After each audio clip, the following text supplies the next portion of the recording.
अजी मेरी लड़ाई तो उजाला बन के अंधेरे से है। अजी मेरी लड़ाई तो उजाला बन के अंधेरे से है। हवाएं तो यूं ही चला करती हैं, हवाएं तो यूं ही चला करती हैं। सत्य का सामना कर पाना हर किसी के बस की बात नहीं, और झूठ की बिसात ज़्यादा देर तक टिक नहीं सकती। ये सदियों का जो मूलभूत परचम है वो हमेशा सत्य का लहराया है और सत्य का लहराएगा।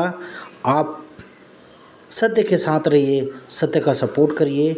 मेरा आप लोगों से यही आग्रह और अनुरोध है कि सत्य का साथ मत छोड़िए, झूठ को बढ़ावा मत दीजिए, क्योंकि उस आग में आप नहीं, आपकी आने वाली हर पीढ़ी जलेगी। इसलिए सत्य का साथ दीजिए और आने वाली पीढ़ी को उजाले में रखिए। जय हिंद, जय भारत। और आजकल बहुत शोर शराबा हो रहा है और आपको सुनने को भी मिलेगा, मेरे बैकग्राउंड में भी सुनने को मिलेगा, क्योंकि ऐसा शोर शराबा निकल कर बंगाल से आया है।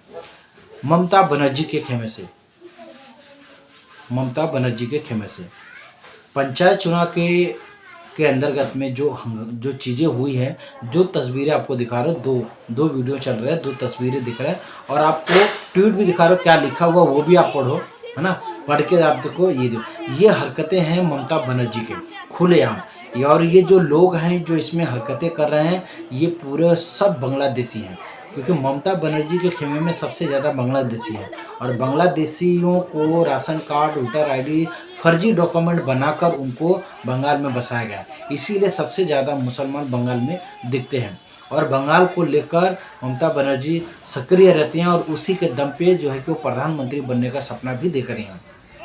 और वह जो है कि बाकी विपक्ष पार्टियों को एक साथ में इकट्ठा करने में लगी हुई हैं, जैसे मुलायम सिंह यादव, लालू प्रसाद यादव, है ना, ये अपना राहुल गांधी, सभी लोगों को एक साथ लेने का ये विचार बना रहे। लेकिन इनकी जो हरकतें हैं ये सबसे ज़्यादा बंगाल में बंगला मुसलमानों को मतलब कि बसा के रखे, ये सरासर गलत है और ये हिंदुस्तान के लिए तो सबसे खतरनाक चीज़ है।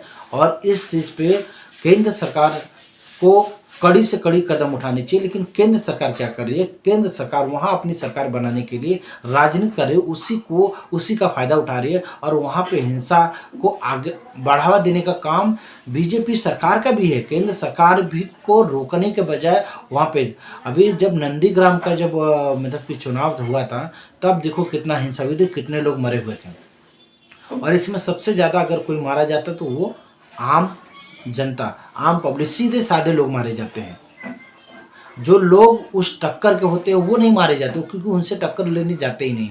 लेकिन जो आम जनता, जिनको इन सब चीज़ों से लेना देना नहीं, वो मारे जाते हैं, उनको घर छोड़ के जाना पड़ता है। और सबसे ज़्यादा इसमें हिंदुओं का। और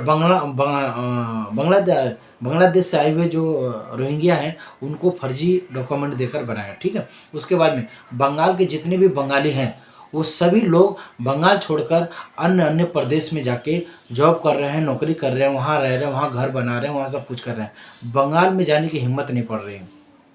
मैं बंगाल के बंगाली लोगों से भी ये कहना चाहूँगा, क्यों अपना प्रदेश छोड़ते हो?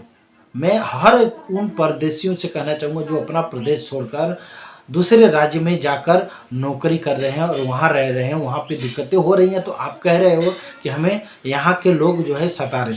क्यों कह रहे हो भाई? आप अपने प्रदेश में क्यों नहीं लड़ रहे हो? अपने प्रदेश में रोजगार क्यों नहीं मांग? अपने प्रदेश में सही गलत का सवाल जवाब क्यों नहीं कर रहे हो?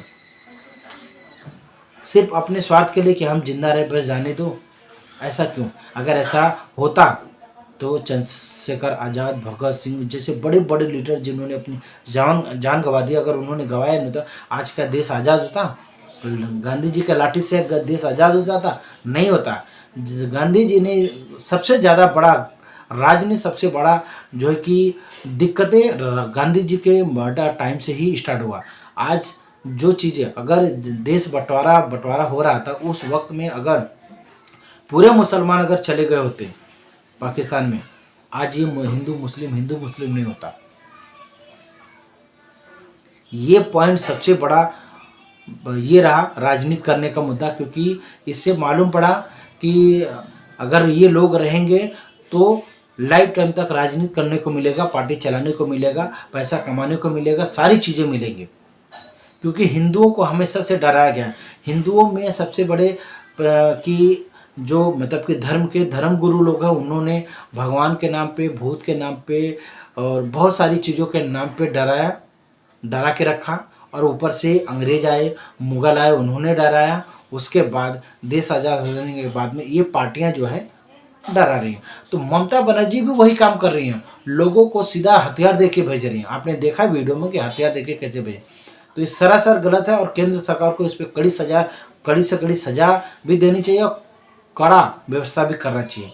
और ममता बनर्जी के लिए मैं एक अनुरोध और ये करूँगा कि आपको अगर प्रधानमंत्री बनना है तो पूरे देश के विचार को लेकर चलना पड़ेगा, पूरे देश को समझना पड़ेगा, पूरे देश के लिए आपको काम करना पड़ेगा, न कि सिर्फ रोहिंग्या मुसलमानों के लिए। इस देश में भी मुसलमान रहते हैं, लेकिन आप जो है बांग्लादेशी मुसलमानों को बसा रहे हो। ये दुनिया को और इस देश के लोगों को समझ आ रहा है, पता चल रहा है और इसका गलत परिणाम आपको मिलेगा। तो चलिए इस मुद्दे को यहाँ पे समाप्त करते हैं और मुद्दे को आप समझ गए होंगे। वीडियो अच्छा लगा तो लाइक कमेंट शेयर करके आप हमें सपोर्ट करें। जय हिंद, जय